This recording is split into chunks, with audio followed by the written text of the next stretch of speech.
gentle reminder.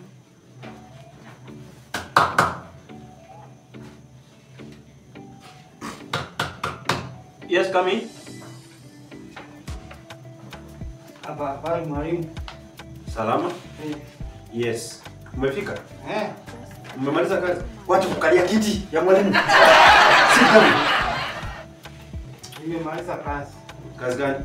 Si ile yenye nilikuwa umenipea. Homework yenye nilikupea umefanya? Wako. Mbona karatasi iko blank? a gentle reminder. Hii kalamu iandike. Sino, hata nimekuja nimejaribu. Ivan. Yaani hii kazi nilikupa jana. Nimekupa kazi. Jana.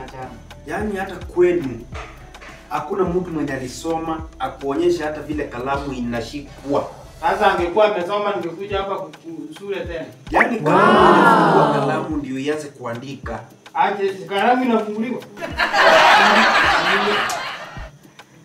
Kalamu inafunguliwa hivi. Wow!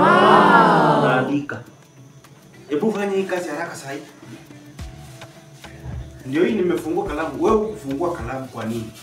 Kalamu ukufungua unaandika na kalamu kama utafungua. Hebu andika nione kama ina maana. Kalamu ni hii. Sinaandika.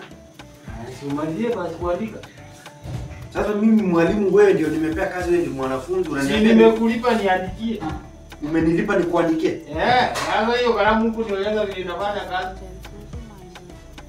Wewe enda nyumbani, rudi wewe enda ulete mzazi. Enda. Shika na vitu zako na ujinga yako, enda. Mwalimu wacha matusi. Go. Ndio usikuje hapa na matusi kule. Just a gentle reminder.